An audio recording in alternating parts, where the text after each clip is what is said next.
ಪ್ರೀತಿಯ ವಿದ್ಯಾರ್ಥಿಗಳೇ, ನಿಮಗೆ ಜ್ಞಾನ ಬೆಳಗು ಯೂಟ್ಯೂಬ್ ಚಾನಲ್ಗೆ ಸ್ವಾಗತ.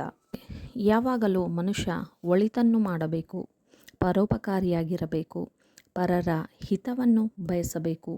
ಇದು ಮನುಷ್ಯನಿಗೆ ಸಂತೋಷ, ತೃಪ್ತಿಯನ್ನು ಕೊಡುತ್ತದೆ. ಮುಂದಿನ ಭವಿಷ್ಯದಲ್ಲಿ ಅಂದರೆ ನಾಳಿನ ಜೀವನದಲ್ಲಿ ನೆಮ್ಮದಿಯನ್ನು ತಂದುಕೊಡುತ್ತದೆ. ಇಂತಹ ಪರೋಪಕಾರಿಯಾಗಿರುವಂತಹ ಒಂದು ಪಾಠವನ್ನು ನಾವು ಪ್ರಕೃತಿಯಿಂದ ಕಲಿತಾ ಇದ್ವಿ. ಇವರೇ ಈ ಒಣ ಮರದ ಗಿಳಿ ಪಾಠದ ಲೇಖಕರು ರ ಮಿತ್ರ. ಹಾಗಾದರೆ ಬನ್ನಿ, ಇಂದು ನಾವು 10ನೇ ತರಗತಿಯ ಮೊದಲನೇ ಪಾಠವಾಗಿರುವಂತಹ ಒಣ ಮರದ ಗಿಳಿ ಎನ್ನುವ ಪಾಠವನ್ನು ಅಭ್ಯಾಸ ಮಾಡೋಣ. ಮೊದಲಿಗೆ ಕೃತಿಕಾರರ ಪರಿಚಯ.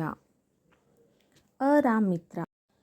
ರ ಮಿತ್ರ ಅವರು 1935ರಲ್ಲಿ ಮಂಡ್ಯ ಜಿಲ್ಲೆಯ ಅಕ್ಕಿಹೆಬ್ಬಾಳು ಎಂಬಲ್ಲಿ ಜನಿಸಿದರು. ಇವರ ಪೂರ್ಣ ಹೆಸರು ಅಕ್ಕಿಹೆಬ್ಬಾಳು ರಾಮಣ್ಣ ಮಿತ್ರ. ಖ್ಯಾತ ವಾಗ್ಮಿಗಳಾದ ಇವರು ಕನ್ನಡದಲ್ಲಿ ಸ್ನಾತಕೋತ್ತರ ಶಿಕ್ಷಣವನ್ನು ಪಡೆದು ಉಪನ್ಯಾಸಕರಾಗಿ, ಬಳಿಕ ರೀಡರ್, ಪ್ರೊಫೆಸರ್, ಪ್ರಿನ್ಸಿಪಾಲರಾಗಿ ವಿವಿಧ ಕಡೆಗಳಲ್ಲಿ ಸೇವೆ ಸಲ್ಲಿಸಿದರು. ಇವರು ಹುಟ್ಟಿರೋದು ರ ಮಿತ್ರ ಅವರು ಹುಟ್ಟಿದ್ದು 1935ರಲ್ಲಿ ಮಂಡ್ಯ ಜಿಲ್ಲೆಯ ಅಕ್ಕಿಹೆಬ್ಬಾಳು ಎನ್ನುವಲ್ಲಿ ಇವರು ಜನಿಸ್ತಾರೆ. ಇವರ ಪೂರ್ಣ ಹೆಸರು ರ ಅಂತಂದರೆ ಅಕ್ಕಿಹೆಬ್ಬಾಳು ರಾಮಣ್ಣ ಮಿತ್ರ. ಇವರು ವಾಗ್ಮಿಗಳು ಅಂತಂದರೆ ವಾಕ್ಚಾತುರರು, ಒಳ್ಳೆಯ ಭಾಷಣಕಾರರು ಅಂತ ಹೇಳ್ಬೋದು. ಇವರು ಸ್ನಾತಕೋತ್ತರ ಶಿಕ್ಷಣ ಅಂತಂದರೆ ಇನ್ನು ಪೋಸ್ಟ್ ಗ್ರ್ಯಾಜುಯೇಟ್ PG ಮಾಡಿಕೊಂಡು ನಂತರ ಉಪನ್ಯಾಸಕರಾಗಿ, ರೀಡ್ರಾಗಿ, ಪ್ರೊಫೆಸರ್ ಆಗಿ, ಹಾಗೆಯೇ ಮುಂದೆ ಪ್ರಮೋಷನ್ ಆಗಿ ಪ್ರಿನ್ಸಿಪಾಲರಾಗಿ ಕೂಡ ಇವರು ಏನು ಮಾಡಿದ್ದಾರೆ, ಸೇವೆಯನ್ನು ಸಲ್ಲಿಸಿದ್ದಾರೆ. ಸಾಹಿತ್ಯ ಕ್ಷೇತ್ರದಲ್ಲೂ ಇವರ ಸಾಧನೆ ಅಸಾಮಾನ್ಯ. ಆರತಕ್ಷತೆ ಮತ್ತು ಇತರ ಪ್ರಬಂಧಗಳು, ನಾನೇಕೆ ಕೊರೆಯುತ್ತೇನೆ ಮತ್ತು ಇತರ ಪ್ರಬಂಧಗಳು, ಚಂದೋಮಿತ್ರ, ಕನ್ನಡ ಮೇಘದೂತ, ಮಹಾಭಾರತ, ಪಾತ್ರ ಸಂಗತಿಗಳು, ವಚನಕಾರರು ಮತ್ತು ಶಬ್ದಕಲ್ಪ, ಒಳನೋಟಗಳು, ಕವಿಗಳ ಬೆನ್ನೇರಿ, ಕೈಲಾಸಂ, ಬದುಕು ಬರಹ ಇತ್ಯಾದಿ ಕೃತಿಗಳನ್ನು ರಚಿಸಿದ್ದಾರೆ. ಇವು ಎಲ್ಲವುಗಳು ಇವರು ರಚನೆ ಮಾಡಿರುವಂತಹ ಪ್ರಮುಖ ಕೃತಿಗಳು ಆಗಿವೆ. ಹಾಗೆಯೇ ಇವರ ಕೃತಿಗಳನ್ನು ರಚನೆ ಮಾಡಿದರ ಫಲವಾಗಿ ಸಿಕ್ಕಿರುವಂತಹ ಒಂದು ಪ್ರಶಸ್ತಿಗಳು ಎಂದರೆ ನವರತ್ನರಾಮ್ ಪ್ರಶಸ್ತಿ, ವರ್ಧಮಾನ ಪ್ರಶಸ್ತಿ, ಕಾವ್ಯಾನಂದ ಪುರಸ್ಕಾರ, ಗೋರೂರು ಸಾಹಿತ್ಯ ಪ್ರಶಸ್ತಿ ಹಾಗೂ ಧರ್ಮಶ್ರೀ, ನಗೆರಾಜ್ ಪ್ರಶಸ್ತಿಗಳು ಕೂಡ ಇವರಿಗೆ ದೊರೆತಿವೆ ಅಂತ ಹೇಳ್ಬೋದು. ಈ ಪ್ರಸ್ತುತ ಪಾಠವನ್ನು ಇವರು ರಚನೆ ಮಾಡಿರುವಂತಹ ಮಹಾಭಾರತದ ಪಾತ್ರ ಸಂಗತಿಗಳು ಎನ್ನುವಂತಹ ಪುಸ್ತಕದಿಂದ ಆರಿಸಿಕೊಳ್ಳಲಾಗಿದೆ. ಈಗ ಪಾಠ ಪ್ರವೇಶ. ಈ ಪಾಠ ಪ್ರವೇಶದಲ್ಲಿ ಲೇಖಕರ ಉದ್ದೇಶ ಏನು, ಹಾಗೆ ಪಾಠದ ಮೂಲ ತಿರುಳು ಏನು ಅನ್ನೋದನ್ನು ನಾವು ಈ ಪಾಠ ಪ್ರವೇಶದಲ್ಲಿ ತಿಳಿಯೋಣ. ನೆಮ್ಮದಿಯ ನಾಳೆಗಾಗಿ ಇಂದೇ ನಾವು ಒಳಿತಿನ ಹಲವನ್ನು ಕಲಿಯಬೇಕು. ಈ ಕಲಿಕೆಯು ಓದಿನಿಂದ, ಕೇಳುವಿಕೆಯಿಂದ, ಸಮಾಜದಿಂದ, ಪ್ರಕೃತಿಯಿಂದ, ಪ್ರಾಣಿ ಪಕ್ಷಿಗಳಿಂದ ಲಭ್ಯವಾಗುತ್ತದೆ. ಹಾಗಾಗಬೇಕಾದರೆ ಸಕಾರಾತ್ಮಕವಾಗಿ ಚಿಂತಿಸುವ ಒಳಗಣ್ಣು ಬೇಕು. ಅಂದರೆ ನಾವು ನೆಮ್ಮದಿಯ ನಾಳೆಗಾಗಿ, ಮುಂದಿನ ಭವಿಷ್ಯದಲ್ಲಿ ನಾಳೆಯ ದಿನಗಳು ನೆಮ್ಮದಿಯಿಂದ, ಸಂತೋಷದಿಂದ, ಸುಖದಿಂದ ಇರಬೇಕು ಅಂದರೆ ನಾವು ಒಳಿತನ್ನು ಮಾಡಬೇಕು, ಬೇರೆಯವರಿಗೆ ಸಹಾಯವನ್ನು ಮಾಡಬೇಕು, ಪರೋಪಕಾರಿಯಾಗಿರಬೇಕು.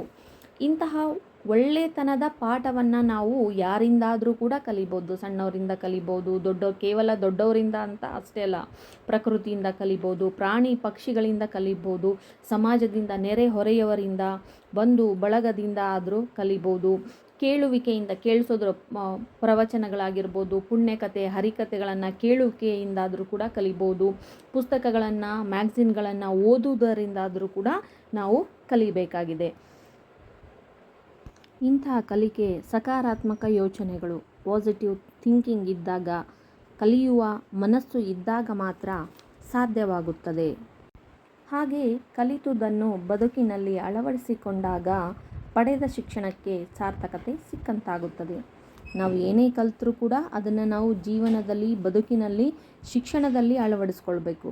ಅಂದಾಗ ಮಾತ್ರ ಏನಾಗುತ್ತೆ, ಅದು ಉಪಯೋಗ ಮಾಡ್ದಂಗಾಗುತ್ತೆ, ಜೀವನ, ಶಿಕ್ಷಣ ಸಾರ್ಥಕತೆ ಉಂಟಾಗುತ್ತೆ. ಪ್ರಕೃತ ಪಾಠದಲ್ಲಿ ಗಿಳಿಯೊಂದರ ಕೃತಜ್ಞತಾ ಭಾವವು ಸುಂದರವಾಗಿ ಚಿತ್ರಿತವಾಗಿದೆ.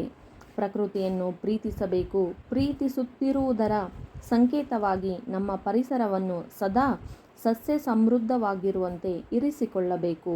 ನಮ್ಮ ಸರ್ವಾಂಗೀಣ ಬೆಳವಣಿಗೆಗೆ ಕಾರಣಕರ್ತರಾದ ಎಲ್ಲವನ್ನೂ ಕೃತಜ್ಞತೆಯಿಂದ ಗೌರವಿಸಬೇಕು ಎಂಬ ಸಂದೇಶ ಇಲ್ಲಿದೆ. ಈ ಪ್ರಸ್ತುತ ಪಾಠದಲ್ಲಿ ಈ ಗಿಳಿ ಯಾವ ರೀತಿಯಾಗಿ ಒಂದು ಒಳ್ಳೆಯ ಭಾವನೆಯನ್ನು ಹೊಂದಿದೆ ಎನ್ನುವುದನ್ನು ಇಲ್ಲಿ ಲೇಖಕರು ಚಿತ್ರಿಸಿದ್ದಾರೆ. ಅದರ ಜೊತೆಗೆ ಏನು ಸಂದೇಶವನ್ನು ನೀಡಿದ್ದಾರೆ ಅಂದರೆ ಪ್ರಕೃತಿಯನ್ನು, ಪರಿಸರವನ್ನು ಪ್ರೀತಿಸಬೇಕು. ಹಾಗೆ ಪರಿಸರ ಸದಾ ಸಸ್ಯ ಸಮೃದ್ಧವಾಗಿರುವಂತೆ, ಸಸ್ಯ ಸಂಪತ್ತಿನಿಂದ ಕೂಡಿರುವಂತೆ ನಾವು ನೋಡಿಕೊಳ್ಬೇಕು. ಅಂದಾಗ ಮಾತ್ರ ಸರ್ವಾಂಗೀಣ ಬೆಳವಣಿಗೆಗೆ ಸಾಧ್ಯ ಆಗುತ್ತೆ. ಎಲ್ಲವನ್ನೂ ಕೂಡ ಗೌರವ ಭಾವದಿಂದ ಕಾಣಬೇಕು ಎನ್ನುವ ಸಂದೇಶವನ್ನು ಲೇಖಕರು ಈ ಪಾಠದ ಮೂಲಕ ನಮಗೆ ತಿಳಿಸ್ಕೊಟ್ಟಿದ್ದಾರೆ. ಹಾಗಾದರೆ ಬನ್ನಿ, ಗಿಳಿಯಿಂದ ಮನುಷ್ಯ ಕಲಿಬೇಕಾಗಿರುವಂತಹ ಪಾಠ ಯಾವುದು ಅನ್ನೋದನ್ನು ತಿಳಿಯೋಣ. ಕಾಶಿಯಲ್ಲಿ ಒಬ್ಬ ಬೇಡನಿದ್ದ. ಅವನು ಎಂದಿನಂತೆ ಬೇಟೆಯಾಡಲು ಹೊರಟ. ಪ್ರಾಣಿಗಳನ್ನು ಕೊಲ್ಲಲು ಅವನು ವಿಷ ಸವರಿದ ಬಾಣಗಳನ್ನು ಸಿದ್ಧ ಮಾಡಿಕೊಂಡಿರುತ್ತಿದ್ದ. ಈ ಬಾಣ ತಗುಲಿದ ಕೂಡಲೇ ಪ್ರಾಣಿಗಳು ನಂಜಾಗಿ ಸಾಯುತ್ತಿದ್ದವು. ಕಾಶಿ ಎನ್ನುವಂಥದ್ದು ಒಂದು ಊರು. ಒಂದು ಊರಿನಲ್ಲಿ ಬೇಡ ಅಂದರೆ ಬೇಟೆಗಾರ ಪ್ರಾಣಿ ಪಕ್ಷಿಗಳನ್ನು ಬೇಟೆಯಾಡುವಂಥವನು ಕಾಶಿಯಲ್ಲಿ ವಾಸ ಮಾಡ್ತಾ ಇದ್ದ. ಯಾವಾಗಲೂ ಎಲ್ಲಿ ಬೇಟೆಯಾಡೋದಕ್ಕೋಸ್ಕರ ಕಾಡಿಗೆ ಹೋಗ್ತಾ ಇದ್ದ. ಅಲ್ಲಿ ಪ್ರಾಣಿ ಪಕ್ಷಿಗಳನ್ನು ಬೇಟೆಯಾಡ್ತಾ ಇದ್ದ. ವಿಷ ಸವರಿರ್ತಕ್ಕಂತಹ ಬಾಣಗಳನ್ನು ಸಿದ್ಧ ಮಾಡಿಕೊಂಡು ಬಾಣದ ತುದಿಗೆ ವಿಷವನ್ನು ಸವರಿರ್ತಾ ಇದ್ದ. ಆ ವಿಷ ಸವರಿದ ಬಾಣವನ್ನು ಪ್ರಾಣಿ ಪಕ್ಷಿಗಳಿಗೆ ಹೊಡೆದಾಗ ಆ ವಿಷ ದೇಹದೊಳಗೆ ಸೇರಿ ನಂಜಾಗಿ ಅಲ್ಲಿ ಪ್ರಾಣಿ ಪಕ್ಷಿಗಳು ಸಾಯ್ತಾ ಇದ್ವು. ಇದು ಅವನ ಕಾಯಕ ಆಗಿತ್ತು. ಬೇಟೆಗಾರನು ಕಣ್ಣಿಗೆ ಬಿದ್ದ ಒಂದು ಜಿಂಕೆಯನ್ನು ಬೆನ್ನಟ್ಟಿದ್ದ. ಅದು ಬಾಣಕ್ಕೆ ಗುರಿಯಾಗುವಷ್ಟು ದೂರಕ್ಕೆ ಬಂದಾಗ ವಿಷಯುಕ್ತ ಬಾಣವನ್ನು ಎಳೆದು ಬಿಟ್ಟ. ಆದರೆ ಜಿಂಕೆ ಹಾರಿ ತಪ್ಪಿಸಿಕೊಂಡಿತು. ಆ ಬಾಣವು ಒಂದು ಮರಕ್ಕೆ ತಾಕಿತು. ಕಾಡಿನಲ್ಲಿ ಒಂದು ಜಿಂಕೆಯನ್ನು ನೋಡ್ತಾನೆ ಬೇಟೆಗಾರ. ಆ ಜಿಂಕೆಯನ್ನು ಬೆನ್ನಟ್ತಾನೆ. ಆಗ ಬಾಣಕ್ಕೆ ಗುರಿಯಾಗುವಷ್ಟು ದೂರಕ್ಕೆ ಬಂದಾಗ ಆ ವಿಷಯುಕ್ತ ಬಾಣದ ಪ್ರಯೋಗವನ್ನು ಎಳೆದು ಬಿಡ್ತಾನೆ. ಆಗ ಆ ಜಿಂಕೆ ಹಾರಿ ತಪ್ಪಿಸಿಕೊಂಡು ಆ ಜಿಂಕೆಯ ಹಿಂದೆ ಆ ಬಾಣ ಒಂದು ಮರಕ್ಕೆ ತಾಗುತ್ತೆ. ಆ ಜಿಂಕೆಯ ಹಿಂದೆ ಇರುವಂಥ ಒಂದು ಮರಕ್ಕೆ ಬಾಣ ತಾಗಿ ವಿಷದ ಪ್ರಭಾವದಿಂದ ಆ ಮರ ಏನಾಗುತ್ತೆ, ಒಣಗಿ ನಿಲ್ತಾ ಇದೆ. ಮರಕ್ಕೆ ಆ ಬಾಣ ತಗುಲಿ ಆ ಮರ ಒಣಗಿ ಹೋಗ್ತಾ ಇದೆ. ವಿಷದ ಪ್ರಭಾವದಿಂದ ಆ ಮರ ಒಣಗಿ ನಿಲ್ತಾ ಇದೆ. ಅದರ ಪುಷ್ಪ ಸಮೃದ್ಧಿ, ಫಲ ಸಮೃದ್ಧಿ, ಹಸಿರಿನ ಸಿರಿ ಎಲ್ಲವೂ ಮಾಯವಾದವು. ಅಲ್ಲಿ ಬಹುಕಾಲದಿಂದ ಒಂದು ಗಿಳಿ ವಾಸ ಮಾಡುತ್ತಿತ್ತು. ಮರ ಒಣಗಿ ನಿಂತರೂ ಗಿಳಿ ಆ ಮರದ ಪೊಠರೆಯನ್ನು ಬಿಟ್ಟು ಹೋಗಲಿಲ್ಲ. ಅಲ್ಲಿ ಸಂಚರಿಸುತ್ತಿದ್ದ ಇಂದ್ರ ಇದನ್ನು ನೋಡಿದ. ಅವನಿಗೆ ಆಶ್ಚರ್ಯವಾಯಿತು. ಗಿಳಿಯನ್ನು ಕರೆದು, ಇಂತಹ ಒಣಮರದಲ್ಲಿ ಏಕೆ ವಾಸ ಮಾಡುತ್ತಿದ್ದೀಯಾ ಎಂದು ಕೇಳಿದ. ಆ ಮಾತಿಗೆ ಗಿಳಿ ಹೀಗೆ ಹೇಳಿತು, ಪುಷ್ಪ ಸಮೃದ್ಧಿ. ಪುಷ್ಪ ಅಂದರೆ ಹೂವು, ಸಮೃದ್ಧಿ ಅಂತಂದರೆ ತುಂಬಿರೋದು, ಹೂವಿನಿಂದ ಕೂಡಿರ್ತಕ್ಕಂಥದ್ದು, ಹೂವಿನ ಸಂಪತ್ತಿನಿಂದ ಕೂಡಿರ್ತಕ್ಕಂಥದ್ದು. ಫಲ ಅಂದರೆ ಹಣ್ಣು. ಈ ವಿಷಪೂರಿತ ಬಾಣ ತಾಗೋದಕ್ಕಿಂತ ಮುಂಚಿತವಾಗಿ ಮರ ಹೂಗಳಿಂದ, ಹಣ್ಣುಗಳಿಂದ, ಹಚ್ಚ ಹಸುರಿನಿಂದ ತುಂಬಿ ತುಳುಕಾಡ್ತಾ ಇತ್ತು. ಈಗ ಏನಾಗ್ತಾ ಇದೆ, ಆ ವಿಷಪೂರಿತ ಬಾಣ ತಾಗಿದ ತಕ್ಷಣ ಅದು ಬರ್ತಾ ಒಣಗ್ತಾ ಈ ಹಸಿರು ಆಗಿರ್ಬೋದು, ಈ ಫಲ ಪುಷ್ಪ ಎಲ್ಲ ಏನಾಗ್ತಾ ಇದೆ, ಮಾಯ ಆಗ್ತಾ ಇದೆ. ಆ ಮರದಲ್ಲಿ ಬಹಳ ಸಮಯದಿಂದ ಒಂದು ಗಿಳಿ ವಾಸ ಮಾಡ್ತಾ ಇತ್ತಂತೆ. ಮರ ಒಣಗಿ ನಿಂತರೂ ಕೂಡ ಆ ಗಿಳಿ ತನ್ನ ಪೊಟರೆಯನ್ನು ಬಿಟ್ಟು ಹೋಗಿರಲಿಲ್ಲ. ಅಲ್ಲೇ ತಾನು ಮನೆ ಮಾಡಿಕೊಂಡು ಒಂದು ಮನೆಯನ್ನು ಮಾಡಿಕೊಂಡು ಆ ಗಿಡದೊಳಗಡೆನೆ ವಾಸ ಮಾಡ್ತಾ ಇತ್ತು. ಆ ಮರ ಒಣಗಿ ಹೋದ್ರೂ ಕೂಡ ಅದನ್ನು ಗಿಳಿ ಆ ಮರವನ್ನು ಬಿಟ್ಟು ಹೋಗಿರಲಿಲ್ಲ. ಅಲ್ಲಿ ಸಂಚರಿಸುತ್ತಿದ್ದ ಇಂದ್ರ ಇದನ್ನು ನೋಡಿದ. ಅವನಿಗೆ ಆಶ್ಚರ್ಯವಾಯಿತು. ಗಿಳಿಯನ್ನು ಕರೆದು, ಇಂತಹ ಒಣಮರದಲ್ಲಿ ಏಕೆ ವಾಸ ಮಾಡುತ್ತಿದ್ದೀಯಾ ಎಂದು ಕೇಳಿದ. ಆ ಮಾತಿಗೆ ಗಿಳಿ ಹೀಗೆ ಉತ್ತರ ಹೇಳಿತು. ಹೀಗೆ ಇಂದ್ರದೇವ ಭೂಲೋಕದಲ್ಲಿ ಸಂಚಾರ ಮಾಡುವಂಥ ಸಂದರ್ಭದಲ್ಲಿ ಈ ಒಣ ಮರದಲ್ಲಿ ಗಿಳಿ ವಾಸವಾಗಿರೋದನ್ನು ನೋಡಿ ಆಶ್ಚರ್ಯ ಪಡ್ತಾನೆ. ಆಶ್ಚರ್ಯಪಟ್ಟು ಅಲ್ಲಿ ಗಿಳಿಯನ್ನು ಪ್ರಶ್ನೆ ಮಾಡ್ತಾ ಇದ್ದಾನೆ. ಗಿಳಿರಾಯ, ನೀನು ಹಚ್ಚ ಹಸುರಿನಿಂದ ಕೂಡಿರುವಂತಹ ಮರದಲ್ಲಿ ಹಣ್ಣು ಕಾಯಿ ಅದನ್ನೆಲ್ಲ ತಿಂದ್ಕೊಂಡು ಆರಾಮವಾಗಿ ಇರೋದು ಬಿಟ್ಟು ನೀ ಒಣಗಿದ ಮರವನ್ನು ಆಯ್ಕೆ ಮಾಡಿಕೊಂಡು ಯಾಕೆ ಇಲ್ಲಿ ಕೂತಿದ್ದೀಯಾ ಅಂದ್ಕೊಂಡು ಇಲ್ಲಿ ಆಶ್ಚರ್ಯದಿಂದ ಪ್ರಶ್ನೆ ಮಾಡ್ತಾ ಇದ್ದಾನೆ. ಅದಕ್ಕೆ ಗಿಳಿ ಈ ರೀತಿಯಾಗಿ ಹೇಳ್ತಾ ಇದೆ. ಹಲವಾರು ವರ್ಷದಿಂದ ಈ ಮರ ನನಗೆ ಆಶ್ರಯ ಕೊಟ್ಟಿದೆ, ಹಣ್ಣು ಕೊಟ್ಟಿದೆ, ತನ್ನ ಹಸಿರು ಬಣ್ಣದಿಂದ ನನ್ನ ಮನಸ್ಸಿಗೆ ಮುದ ನೀಡಿದೆ, ನೆರಳು ನೀಡಿದೆ. ಆದರೆ ಈಗ ದುರದೃಷ್ಟದಿಂದ ಅದನ್ನು ರೋಗ ಬಡತನಗಳು ಕಿತ್ತು ತಿನ್ನುತ್ತಿವೆ. ಅದಕ್ಕೆ ಪ್ರತ್ಯುತ್ತರವಾಗಿ ಏನು ಆನ್ಸರ್ ಮಾಡ್ತಾ ಇದೆ ಅಂದರೆ, ಭಾಳ ವರ್ಷದಿಂದ ನನಗೆ ಈ ಮರ ಆಶ್ರಯ ಕೊಟ್ಟಿದೆ, ಈ ಮರನೇ ನನಗೇನಾಗಿದೆ, ಮನೆಯಾಗಿದೆ. ತಿನ್ನೋದಕ್ಕೆ ಹಸಿವಾದಾಗ ತಿನ್ನೋದಕ್ಕೆ ಹಣ್ಣು ಕೊಟ್ಟಿದೆ, ಆಹಾರ ಕೊಟ್ಟಿದೆ, ಮತ್ತು ಹಸಿರು ಬಣ್ಣದಿಂದ ನನಗೆ ಮನಸ್ಸಿಗೆ ಸಂತೋಷವನ್ನು ಕೊಟ್ಟಿದೆ, ನೆಮ್ಮದಿ. ಈ ಮರದಿಂದ ನಾನು ಆಹಾರವನ್ನು ಪಡ್ಕೊಂಡಿದ್ದೀನಿ, ರಕ್ಷಣೆಯನ್ನು ಪಡ್ಕೊಂಡಿದ್ದೀನಿ, ಇಲ್ಲಿ ಸಂತೋಷ ಎನ್ನುವಂಥದ್ದು ದೊರೆತಿದೆ. ಹಾಗೆಯೇ ಎಲ್ರಿಗೂ ನೆರಳು ನೀಡ್ತಾ ಇದೆ. ಈಗ ಅದರ ಒಂದು ಅದೃಷ್ಟ ಎನ್ನುವಂಥದ್ದು ಸರಿಯಾಗಿಲ್ಲ, ದುರಾದೃಷ್ಟದಿಂದ ಅದಕ್ಕೆ ರೋಗ ಎನ್ನುವಂಥದ್ದು ಬಂದು ಬಡತನ ಎನ್ನುವಂಥದ್ದು ಅದನ್ನು ಕಿತ್ತು ತಿಂತಾ ಇದೆ. ಅದಕ್ಕೋಸ್ಕರ ಆ ಮರ ಇವತ್ತು ಒಣಗಿ ಹೋಗಿದೆ.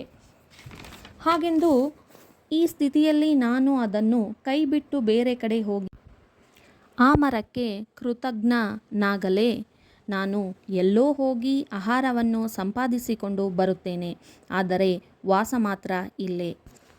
ಸುಖ ಸಂಪತ್ತಿನ ಕಾಲದಲ್ಲಿ ಜೊತೆಗಿದ್ದವರು ದುರ್ಬರ ಗಳಿಗೆಯಲ್ಲಿ ಕೂಡ ಅವರ ಜೊತೆಗೇ ಇದ್ದು ಉಪಕಾರ ಸ್ಮರಣೆ ಮಾಡಬೇಕು. ಅದಕ್ಕೂ ಒಳ್ಳೆಯ ದಿನ ಬರಲಿ ಎಂದು ಹಾರೈಸಬೇಕು.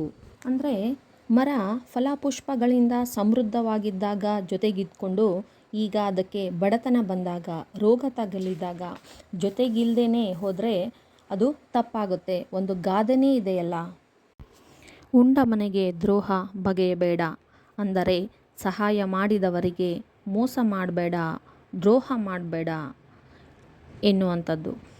ಈ ಗಾದೆ ಮಾತನ್ನು ಮನುಷ್ಯ ಎಷ್ಟು ಪಾಲಿಸುತ್ತಾನೋ ಗೊತ್ತಿಲ್ಲ, ಆದರೆ ಗಿಳಿ ಮಾತ್ರ ಈ ಗಾದೆ ಮಾತನ್ನು ಚಾಚು ತಪ್ಪದೆ ಪಾಲಿಸ್ತಾ ಇದೆ. ಗಿಳಿಯಲ್ಲಿ ಹೆಚ್ಚಿನ ಸಮಯ ಕಳೆಯೋದಿಲ್ಲ, ವಾಸ ಅಷ್ಟೇ. ಆಹಾರವನ್ನು ಬೇರೆ ಕಡೆ ಸಂಪಾದಿಸಿಕೊಂಡು ಬರುತ್ತೆ, ಆದರೆ ಎಲ್ಲ ಒಂದು ಕಾಲದಲ್ಲೂ ಕೂಡ ಜೊತೆಗಿದ್ದು ಈ ಮರಕ್ಕೆ ಒಂದು ಕೆಟ್ಟ ಗಳಿಗೆ ಬಂದಾಗ, ಕಷ್ಟ ಕಾಲ, ದುರ್ಬರ ಗಳಿಗೆ ಅಂದರೆ ಏನಿಲ್ಲಿ ಕೆಟ್ಟ ಸಮಯ ಬಂದಾಗ ಕೂಡ ನಾನು ಜೊತೆಗೇ ಇರ್ತೀನಿ. ಒಳ್ಳೆಯ ಸಮಯ ಇದ್ದಾಗ ಚಿಗುರ್ಕೊಂಡಾಗ ಅದನ್ನು ಉಪಯೋಗವನ್ನು ತೆಗೆದುಕೊಂಡು ಸುಖವನ್ನು ಅನುಭವಿಸಿ ಹಣ್ಣು ಕಾಯಿ ಎಲ್ಲ ತಿಂದ್ಬಿಟ್ಟು ಈಗ ಅದಕ್ಕೆ ಕೆಟ್ಟ ಕಾಲ ಬಂದಿದೆ, ಏನೋ ಒಂದು ಕೆಟ್ಟ ಸಮಯ ಬಂದಿದೆ ಅಂದ್ಕೊಂಡು ಅದಕ್ಕೆ ಸಹಾಯ ಮಾಡದೆ, ಅದರ ಜೊತೆಗಿರದೆ, ಅದಕ್ಕೆ ಸಪೋರ್ಟ್ ಮಾಡ್ದೇ ದೂರ ಹೋಗಲ್ಲ. ಬದಲಾಗಿ ಅದರ ಸ್ಮರಣೆಯನ್ನು, ಉಪಕಾರದ ಸ್ಮರಣೆಯನ್ನು ನೆನೆಯುತ್ತಾ ಅದರ ಜೊತೆಗೇ ಇದ್ಕೊಂಡು ಒಳ್ಳೆಯ ದಿನಗಳು ಅದಕ್ಕೂ ಬರುತ್ತೆ ಅಂದ್ಕೊಂಡು ಅದಕ್ಕೆ ಹಾರೈಕೆ ಮಾಡ್ತೀನಿ. ನೋಡಿ ಮಕ್ಕಳೇ, ಇದೇ ನಾವು ಇಂದಿನ ಪಾಠದಲ್ಲಿ ಕಲಿಯುವಂತಹ ನೀತಿ ಮೌಲ್ಯ ಆಗಿದೆ. ಮನುಷ್ಯನಾಗಿರ್ತಕ್ಕಂಥವನು ಯಾವಾಗಲೂ ಸಂತೋಷ ಸುಖದಲ್ಲಿ ಮಾತ್ರ ಭಾಗಿಯಾಗದೆ ಕಷ್ಟದಲ್ಲೂ ಕೂಡ ಏನು ಮಾಡಬೇಕು, ಭಾಗಿಯಾಗಬೇಕು. ಕಷ್ಟದಲ್ಲೂ ಕೂಡ ಇನ್ನೊಬ್ಬರಿಗೆ ನೆರವಾಗಬೇಕು ಅನ್ನೋದು. ಅದನ್ನೇ DVG ಅವರು ತಮ್ಮ ಮಂಕುತಿಮ್ಮನ ಕಗ್ಗದಲ್ಲಿ ಹುಲ್ಲಾಗು ಬೆಟ್ಟದಡಿ ಮನೆಗೆ ಮಲ್ಲಿಗೆಯಾಗು, ಕಲ್ಲಾಗು ಕಷ್ಟಗಳ ಮಳೆಯ ವಿಧಿಸುರಿಯೇ, ಬೆಲ್ಲ ಸಕ್ಕರೆಯಾಗು ದೀನ ದುರ್ಬಲರಿಗೆ, ಎಲ್ಲರೊಳಗೊಂದಾಗು ಮಂಕುತಿಮ್ಮ. ಅಂದರೆ ಬೆಟ್ಟದ ಕೆಳಗಿಂದ ಯಾರಾದರೂ ಜಾರಿ ಬಿದ್ದರೆ ಅವ್ರಿಗೆ ನೋವು ಆಗದೇ ಇರುವ ರೀತಿಯಲ್ಲಿ ಹುಲ್ಲಾಗು ನೀನು, ಅಂದರೆ ಯಾರಿಗೂ ನೋವನ್ನು ಕೊಡಬೇಡ, ಯಾವಾಗಲೂ ಮೃದುವಾಗಿರುವಂಥ. ಮನೆಗೆ ಮಲ್ಲಿಗೆಯಾಗು, ಮಲ್ಲಿಗೆ ಎನ್ನುವಂಥದ್ದು ಪರಿಮಳ ಬೀರುತ್ತೆ, ಸುಗಂಧ ಬೀರುತ್ತೆ. ಅದೇ ರೀತಿಯಾಗಿ ನಿನ್ನ ವರ್ತನೆ ನಡತೆಗಳಿಂದ ಏನು ಪರಿಮಳ, ಮನೆಯವರಿಗೆಲ್ಲರಿಗೂ ಏನಿಲ್ಲಿ ಒಂದು ಸುಗಂಧ ಪರಿಮಳವನ್ನು ಬೀಳಬೇಕು ನಿನ್ನ ವರ್ತನೆಯ ಮೂಲಕ. ಹಾಗೆ ಕಲ್ಲಾಗು ಕಷ್ಟಗಳ ವಿಧಿ ಮಳೆ ಸುರಿಯೇ, ಕಷ್ಟಗಳು ಬಂದಾಗ ಇನ್ನಲ್ಲಿ ಕಲ್ಲಾಗಿ ಅಂಜದೆ ಅಳುಕದೆ, ಕಲ್ಲು ಯಾವ ರೀತಿಯಾಗಿ ಅಚಲವಾಗಿ ನಿಲ್ಲುತ್ತೋ ಅದೇ ರೀತಿಯಾಗಿ ಕಷ್ಟಗಳು ಬಂದಾಗ ಹೆದರ್ದೇನೆ ಏನು ಮಾಡಬೇಕು, ಅಚಲವಾಗಿ ನಿಲ್ಲಬೇಕು ಅಂತ. ಬೆಲ್ಲ ಸಕ್ಕರೆಯಾಗು ದೀನ ದುರ್ಬಲರಿಗೆ, ದೀನ ದಲಿತರಿಗೆ, ಬಡವರಿಗೆ, ಇಲ್ಲ ಬಲಹೀನರಿಗೆ ಸಿಹಿಯಾಗಬೇಕು ಅಂತ. ಬೆಲ್ಲ ಸಕ್ಕರೆಯಾಗು ವರ್ತನೆಯ ಮೂಲಕ, ಮಾತಿನ ಮೂಲಕ ಅವರಿಗೆ ಮನಸ್ಸಿಗೆ ನೋವನ್ನು ಕೊಡ್ದೇನೆ ಏನಾಗಬೇಕು, ಅವರ ಮನಸ್ಸಿಗೆ ಒಂದು ಮುದ ನೀಡುವಂತಹ ರೀತಿಯಲ್ಲಿ ಸಿಹಿಯಾದ ವರ್ತನೆಯನ್ನು ಮಾಡಬೇಕು. ಎಲ್ಲರೊಳಗೊಂದಾಗು ಮಂಕುತಿಮ್ಮ ಅಂತ DVG ಅವರು ಹೇಳಿದ್ದಾರೆ. ಪಾಠದ ಮುಂದುವರೆದ ಭಾಗವನ್ನು ನೋಡೋಣ. ಇಂದ್ರನಿಗೆ ತುಂಬ ಸಂತೋಷವಾಯಿತು. ಗಿಳಿಯ ನಡತೆ ಕೂಡ ಸಾಮಾನ್ಯವಾದ ಲೋಕವರ್ತನೆಗೆ ವಿರುದ್ಧವಾಗಿದೆ ಎಂದುಕೊಂಡ. ಅಂದರೆ ಇಲ್ಲಿ ಇಂದ್ರನಿಗೆ ಗಿಳಿಯ ಮಾತುಗಳನ್ನು ಕೇಳಿ ಇಂದ್ರನಿಗೆ ತುಂಬ ಸಂತೋಷವಾಗುತ್ತದೆ. ಗಿಳಿಯ ಗುಣಗಳನ್ನು ಮೆಚ್ಚುತ್ತಾನೆ, ತುಂಬ ಸಂತೋಷವಾಗುತ್ತೆ. ನಡತೆ ಯಾವ ರೀತಿಯಾಗಿದೆ ಅಂದರೆ ಈ ಲೋಕವರ್ತನೆಗೆ ವಿರುದ್ಧವಾಗಿದೆ ಅಂತ ಅಂದ್ಕೊಳ್ತಾನೆ. ಅಂದರೆ ಏನು? ಸಾಮಾನ್ಯವಾಗಿ ಲೋಕವರ್ತನೆ ಸಾಮಾನ್ಯ ಜನರೇನು ತಮ್ಮ ಸ್ವಾರ್ಥವನ್ನಷ್ಟೇ ನೋಡ್ಕೊಳ್ತಾ ಇದ್ದಾರೆ. ಗಿಳಿ ಮರ ಹಸಿರು ಇದ್ದಾಗ ಮಾತ್ರ ಅದರ ಉಪಯೋಗವನ್ನು ತೆಗೆದುಕೊಂಡು ಮರ ಒಣಗಿದಾಗ ಯಾರೂ ಅದರ ಜೊತೆಗೆ ನಿಲ್ಲಲ್ಲ. ಸಾಮಾನ್ಯವಾಗಿ ತಮ್ಮ ಬಗ್ಗೆ ಅಷ್ಟೇ ತಾವು ಯೋಚನೆಯನ್ನು ಮಾಡ್ತಾರೆ. ಆದರೆ ಇಲ್ಲಿ ಗಿಳಿ ಏನಿದು ವಿರುದ್ಧವಾಗಿ, ಲೋಕವರ್ತನೆಗೆ ವಿರುದ್ಧವಾಗಿ ಇಲ್ಲಿ ಗಿಳಿ ಯೋಚನೆಯನ್ನು ಮಾಡ್ತಾ ಇದೆ. ಗಿಳಿಯ ತತ್ವನಿಷ್ಠೆಯನ್ನು ಮೆಚ್ಚಿಕೊಂಡ. ಮನುಷ್ಯನ ಆದರ್ಶ ಬದುಕಿಗೆ ಈ ಸೂತ್ರ ಮಾದರಿಯಾಗಬಲ್ಲದು ಎಂದುಕೊಂಡ. ಗಿಳಿಯ ತತ್ವ ನೀತಿ, ಈ ನಿಷ್ಠೆಯನ್ನು ಇಷ್ಟಪಡ್ತಾ ಇದ್ದಾನೆ. ಈ ಆದರ್ಶ, ಗಿಳಿಯ ಆದರ್ಶ ಮನುಷ್ಯನ ಬದುಕಿಗೆ ಒಂದು ಎಕ್ಸಾಂಪಲ್ ಆಗುತ್ತೆ ಅಂತ ಹೇಳ್ತಾ ಇದ್ದಾನೆ. ಹೀಗೆ ಪರಹಿತಾಕಾಂಕ್ಷಿಯಾಗಿರುವ ಗಿಳಿರಾಯನಿಗೆ ಏನಾದರೂ ವರವನ್ನು ಕೊಡಬೇಕು ಎಂದು ತೀರ್ಮಾನಿಸಿದ. ಬೇರೆಯವರ ಹಿತವನ್ನೇ ಯಾವಾಗಲೂ ಬಯಸ್ತಕ್ಕಂತಹ ಗಿಳಿಗೆ ಏನಾದರೂ ವರವನ್ನು ಕೊಡಬೇಕಂತ ತೀರ್ಮಾನ ಮಾಡ್ತಾನೆ. ಅದರ ಶ್ರದ್ಧೆಯನ್ನು ಮೆಚ್ಚಿ ಏನಾದರೂ ವರವನ್ನು ಕೇಳು, ಕೊಡುತ್ತೇನೆ ಎಂದ. ಅದು ಎಂಥ ಜನ್ಮ ಬಯಸಿದ್ದರೂ, ಎಂಥ ಭೋಗವನ್ನು ಬಯಸಿದ್ದರೂ ಕೊಡಲು ಅವನು ಸಿದ್ಧನಾಗಿದ್ದ. ಆದರೆ ಆ ಗಿಳಿ ಕೇಳಿದ್ದು ಏನು ಗೊತ್ತೇ? ಅಂದರೆ ಇಲ್ಲಿ ಏನಾದರೂ ವರವನ್ನು, ಇಂತಹ ಒಳ್ಳೆಯ ಗುಣ ಹೊಂದಿರತಕ್ಕಂಥ ಗಿಳಿಗೆ ಏನಾದರೂ ವರ ಕೊಡಬೇಕಂತ ಇಂದ್ರದೇವನಿಗೆ ಅನ್ನಿಸ್ತಾ ಇದೆ. ಶ್ರದ್ಧೆಯನ್ನು ಮೆಚ್ತಾನೆ. ಏನು ಕೇಳ್ತೀಯಪ್ಪ ಕೇಳು, ಏನು ವರ ಆದರೂ ಕೇಳು, ನಾನು ನಿನಗೆ ಕೊಡ್ತೀನಿ ಅಂತ ಹೇಳ್ತಾನೆ ಇಂದ್ರದೇವ. ಇಲ್ಲಿ ಇಂದ್ರದೇವ ಎಂಥ ಜನ್ಮ, ಗಿಳಿ ಇರ್ತಕ್ಕಂಥದ್ದು ಮನುಷ್ಯ ಜನ್ಮ, ಮತ್ತು ಬೇರೆ ಏನನ್ನಾದರೂ ಕೇಳ್ಬೋದಿತ್ತು. ಎಲ್ಲ ಏನು ಭೋಗ ಸುಖ ಎಲ್ಲವನ್ನೂ ಕೂಡ ಇಂದ್ರದೇವ ಕೊಟ್ಬಿಡ್ತಾ ಇದ್ದ, ಕೊಡೋದಕ್ಕೆ ಸಿದ್ಧನಾಗಿದ್ದ. ಆದರೆ ಗಿಳಿ ಏನು ಕೇಳ್ತಾ ಇದೆ ಗೊತ್ತಾ? ದೇವರಾಜ, ವರವನ್ನು ಕೊಡುವ ಇಚ್ಛೆ ಇದ್ದರೆ ಈ ಮರಕ್ಕೆ ಮೊದಲಿನಂತೆ ಹಸಿರಿನಿಂದ ನಳನಳಿಸುವ ಫಲ ಪುಷ್ಪ ಭಾರದಿಂದ ಬೀಗುವ ನೆರಳು ಕೊಡುವ ವರವನ್ನು ದಯಪಾಲಿಸು. ಅದರ ಈಗಿನ ಅವಸ್ಥೆಯನ್ನು ನಾನು ನೋಡಲಾರೆ. ಇಂದ್ರದೇವ, ನಿಜವಾಗ್ಲೂ ನಿನಗೆ ವರ ಕೊಡಬೇಕನ್ಸಿದ್ರೆ ನನಗೇನು ವರ ಕೊಡೋದು ಬೇಕಾಗಿಲ್ಲ. ನಿನಗೆ ಕೊಡೋ ಇಚ್ಛೆ ಅಂತ ಇದ್ರೇ ಆ ಮರಕ್ಕೆ ಕೊಡು. ಆ ಮರ ಮೊದಲು ಯಾವ ರೀತಿಯಾಗಿತ್ತು? ಹಸಿರಿನಿಂದ ಕೂಡಿತ್ತು, ಫಲ ಪುಷ್ಪಗಳಿಂದ ನಳಿಸ್ತಾ ಇತ್ತು. ನಳಿಸೋದಂದ್ರೆ ಏನಿಲ್ಲಿ ತುಂಬಿ ತುಳುಕೋದು ಅಂತ. ಫಲ ಪುಷ್ಪ ಭಾರದಿಂದ ಬೀಗುವಂತಹ ವರವನ್ನು ಕೊಡು. ಆ ಮರದ ಈಗಿನ ವ್ಯವಸ್ಥೆಯನ್ನು ನನಗೆ ನೋಡೋದಕ್ಕೆ ಆಗಲ್ಲ. ಒಣಗಿ ನಿಂತಿರುವ ಮರವನ್ನು ನನಗೆ ನೋಡೋದಕ್ಕೆ ಆಗೋದಿಲ್ಲ. ನೀನು ನಿಜವಾಗ್ಲೂ ವರ ಕೊಡೋದಾದರೆ ಆ ಮರಕ್ಕೆ ವರ ಕೊಡು ಅಂದ್ಕೊಂಡು ಗಿಳಿರಾಯ ಇಲ್ಲಿ ಇಂದ್ರದೇವನಿಗೆ ಕೇಳ್ತಾ ಇದ್ದೇನೆ. ಇಲ್ಲಿನೂ ಕೂಡ ನೋಡಿ, ಆ ಗಿಳಿ ತನಗೋಸ್ಕರ ಏನನ್ನು ಕೇಳ್ತಾ ಇಲ್ಲ, ಆ ಮರಕ್ಕೋಸ್ಕರ ಕೇಳ್ತಾ ಇದೆ. ಹಾಗಾದರೆ ಏನು ಈ ಪಾಠದಿಂದ ನಾವು ಈ ಗಿಳಿಯ ಮೂಲಕ ಪರರ ಹಿತವನ್ನು ಮಾಡಬೇಕು, ಪರರಿಗೆ ಸಹಾಯ ಮಾಡಬೇಕು ಎನ್ನುವ ಪಾಠವನ್ನು ನಾವು ಕಲಿತಾ ಇದ್ದೀವಿ. ಪಾಠದ ಪ್ರಶ್ನೋತ್ತರಗಳು. ಕೆಳಗಿನ ಪ್ರಶ್ನೆಗಳಿಗೆ ಒಂದು ವಾಕ್ಯದಲ್ಲಿ ಉತ್ತರಿಸಿ. ಪ್ರಶ್ನೆ 1. ಬೇಡನು ಪ್ರಾಣಿಗಳನ್ನು ಕೊಲ್ಲಲು ಮಾಡುತ್ತಿದ್ದ ಉಪಾಯವೇನು? ಉತ್ತರ ಸೆಕೆಂಡ್ ಲೈನಲ್ಲಿದೆ, ಫಸ್ಟ್ ಪ್ಯಾರಾಗ್ರಾಫ್. ಬೇಡನು ಪ್ರಾಣಿಗಳನ್ನು ಕೊಲ್ಲಲು ವಿಷ ಸವರಿದ ಬಾಣಗಳನ್ನು ಸಿದ್ಧ ಮಾಡಿಕೊಂಡಿರುತ್ತಿದ್ದ. ಪ್ರಶ್ನೆ 2. ವಿಷದ ಬಾಣವು ಮರಕ್ಕೆ ಏಕೆ ತಗುಲಿತು? ಉತ್ತರ 2, ಫಸ್ಟ್ ಪ್ಯಾರಾಗ್ರಾಫಲ್ಲಿ 5ನೇ ಲೈನಲ್ಲಿದೆ. ಜಿಂಕೆ ಹಾರಿ ತಪ್ಪಿಸಿಕೊಂಡಿದ್ದರಿಂದ ವಿಷದ ಬಾಣವು ಮರಕ್ಕೆ ತಗುಲಿತು. ಪ್ರಶ್ನೆ 3. ವಿಷದ ಬಾಣವು ಮರಕ್ಕೆ ತಗುಲಿದ್ದರಿಂದಾದ ಪರಿಣಾಮವೇನು? ಉತ್ತರ 3. ವಿಷದ ಪ್ರಭಾವದಿಂದ ಆ ಮರ ಒಣಗಿ ನಿಂತಿತು. ಪ್ರಶ್ನೆ 4. ಇಂದ್ರನಿಗೆ ಗಿಳಿಯನ್ನು ಕಂಡು ಆಶ್ಚರ್ಯವಾದದ್ದು ಏಕೆ? ಉತ್ತರ 5, ಸೆಕೆಂಡ್ ಪೇಜ್, ಸೆಕೆಂಡ್ ಪ್ಯಾರಾಗ್ರಾಫಲ್ಲಿದೆ. ಗಿಳಿಯ ತತ್ವನಿಷ್ಠೆಯನ್ನು ಇಂದ್ರನು ಮೆಚ್ಚಿಕೊಂಡನು. ಪ್ರಶ್ನೆ 6. ಇಂದ್ರನು ತನಗಾದ ಸಂತೋಷವನ್ನು ಯಾವ ರೀತಿ ಪ್ರಕಟಿಸಿದನು? ಉತ್ತರ ಏನಾದರೂ ವರವನ್ನು ಕೇಳು, ಕೊಡುತ್ತೇನೆ ಎಂದು ಇಂದ್ರನು ತನಗಾದ ಸಂತೋಷವನ್ನು ಪ್ರಕಟಿಸಿದನು. ಈ ಕೆಳಗಿನ ಪ್ರಶ್ನೆಗಳಿಗೆ 3-4 ವಾಕ್ಯಗಳಲ್ಲಿ ಉತ್ತರಿಸಿ. ಪ್ರಶ್ನೆ 1. ಮರವನ್ನು ಬಿಟ್ಟು ಹೋಗದೇ ಇರಲು ಗಿಳಿಯು ನೀಡಿದ ಸಮರ್ಥನೆ ಏನು? ಉತ್ತರ 1. First page, second para. ಹಲವಾರು ವರ್ಷದಿಂದ ಈ ಮರ ನನಗೆ ಆಶ್ರಯ ಕೊಟ್ಟಿದೆ, ಹಣ್ಣು ಕೊಟ್ಟಿದೆ, ತನ್ನ ಹಸಿರು ಬಣ್ಣದಿಂದ ನನ್ನ ಮನಸ್ಸಿಗೆ ಮುದ ನೀಡಿದೆ, ನೆರಳು ನೀಡಿದೆ. ಆದರೆ ಈಗ ದುರದೃಷ್ಟದಿಂದ ಅದನ್ನು ರೋಗ, ಬಡತನಗಳು ಕಿತ್ತು ತಿನ್ನುತ್ತಿವೆ. ಹಾಗೆಂದು ಈ ಸ್ಥಿತಿಯಲ್ಲಿ ನಾನು ಅದನ್ನು ಕೈಬಿಟ್ಟು ಬೇರೆ ಕಡೆ ಹೋಗಿ ಆ ಮರಕ್ಕೆ ಕೃತಜ್ಞನಾಗಲೇ ಎಂದು ಗಿಳಿಯು ಸಮರ್ಥನೆ ನೀಡಿತು. ಪ್ರಶ್ನೆ 2. ಸಾಮಾನ್ಯವಾದ ಲೋಕವರ್ತನೆ ಯಾವುದು? ಉತ್ತರ. ಬೆಲ್ಲ ಸಕ್ಕರೆಗೆ ಇರುವೆ ಮುತ್ತಿದ ಹಾಗೆ ಸುಖ, ಸಂಪತ್ತು, ಅಧಿಕಾರ, ಶ್ರೀಮಂತಿಕೆ ಇದ್ದಾಗ ಮಾತ್ರ ಎಲ್ಲರೂ ಜೊತೆಗೆ ಇರುತ್ತಾರೆ. ಅದೇ ಬಡತನ, ಕಷ್ಟ, ನೋವು ಇದ್ದಾಗ ಯಾರೂ ಜೊತೆಗೆ ಇರದೆ ಹಿಂದೆ ಸರಿಯುತ್ತಾರೆ. ಇದೇ ಸಾಮಾನ್ಯವಾದ ಲೋಕಾವರ್ತನೆ. ಪ್ರಶ್ನೆ 3. ಗಿಳಿಯು ಇಂದ್ರನನ್ನು ಯಾವ ವರ ಕೇಳಿತು? ಉತ್ತರ. ಗಿಳಿಯು ಇಂದ್ರನನ್ನು ಸೆಕೆಂಡ್ ಪೇಜ್, ಕೊನೆಯ ಪ್ಯಾರಾ.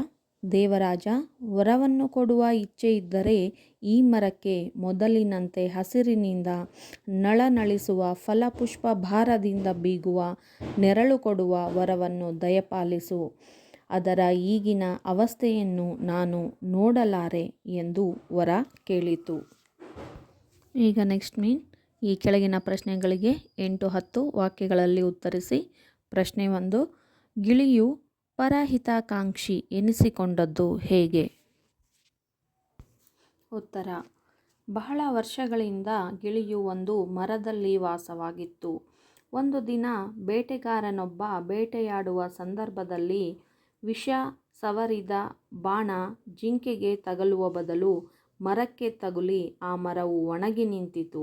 ಅದರ ಪುಷ್ಪ ಸಮೃದ್ಧಿ, ಫಲ ಸಮೃದ್ಧಿ, ಹಸಿರಿನ ಸಿರಿ ಎಲ್ಲವೂ ಮಾಯವಾದವು.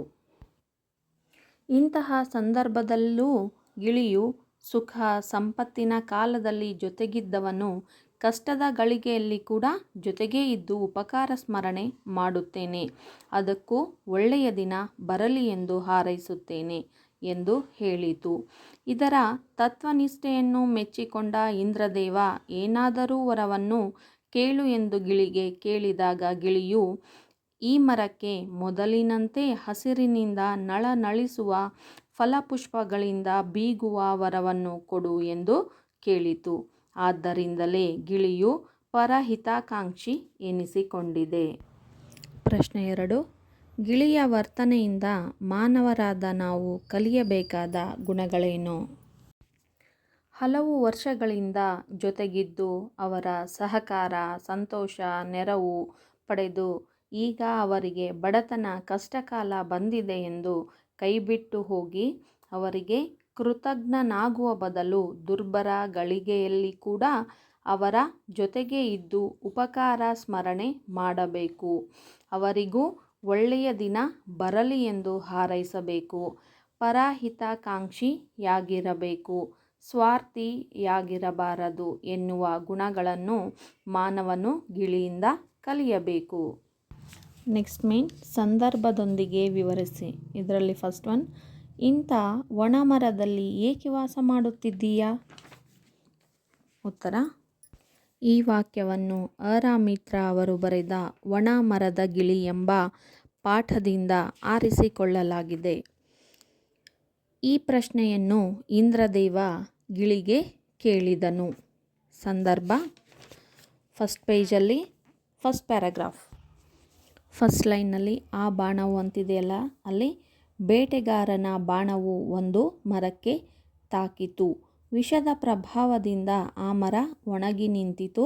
ಅದರ ಪುಷ್ಪ ಸಮೃದ್ಧಿ, ಫಲ ಸಮೃದ್ಧಿ, ಹಸಿರಿನ ಸಿರಿ ಎಲ್ಲವೂ ಮಾಯವಾದವು. ಅಲ್ಲಿ ಬಹುಕಾಲದಿಂದ ಒಂದು ಗಿಳಿ ವಾಸ ಮಾಡುತ್ತಿತ್ತು.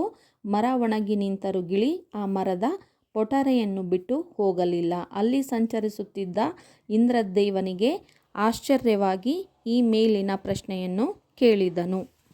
ಸೆಕೆಂಡ್ ಒನ್, ಏನಾದರೂ ವರವನ್ನು ಕೇಳು, ಕೊಡುತ್ತೇನೆ. ಈ ವಾಕ್ಯವನ್ನು ಅರಾಮಿತ್ರ ಅವರು ಬರೆದ ಒಣ ಮರದ ಗಿಳಿ ಎಂಬ ಪಾಠದಿಂದ ಆರಿಸಿಕೊಳ್ಳಲಾಗಿದೆ. ಈ ಮಾತನ್ನು ಇಂದ್ರದೇವ ಗಿಳಿಗೆ ಹೇಳಿದನು. ಸಂದರ್ಭ ಸೆಕೆಂಡ್ ಪೇಜ್, ಸೆಕೆಂಡ್ ಪ್ಯಾರಾಗ್ರಾಫ್. ಇಂದ್ರನು ಗಿಳಿಯ ತತ್ವನಿಷ್ಠೆಯನ್ನು ಮೆಚ್ಚಿಕೊಂಡ. ಮನುಷ್ಯನ ಆದರ್ಶ ಬದುಕಿಗೆ ಈ ಸೂತ್ರ ಮಾದರಿಯಾಗಬಲ್ಲದು ಎಂದುಕೊಂಡ. ಹೀಗೆ ಪರಹಿತಾಕಾಂಕ್ಷಿಯಾಗಿರುವ ಗಿಳಿರಾಯನಿಗೆ ಏನಾದರೂ ವರವನ್ನು ಕೊಡಬೇಕು ಎಂದು ತೀರ್ಮಾನಿಸಿ ಅದರ ಶ್ರದ್ಧೆಯನ್ನು ಮೆಚ್ಚಿ ಈ ಮೇಲಿನ ಮಾತನ್ನು ಹೇಳುತ್ತಾನೆ.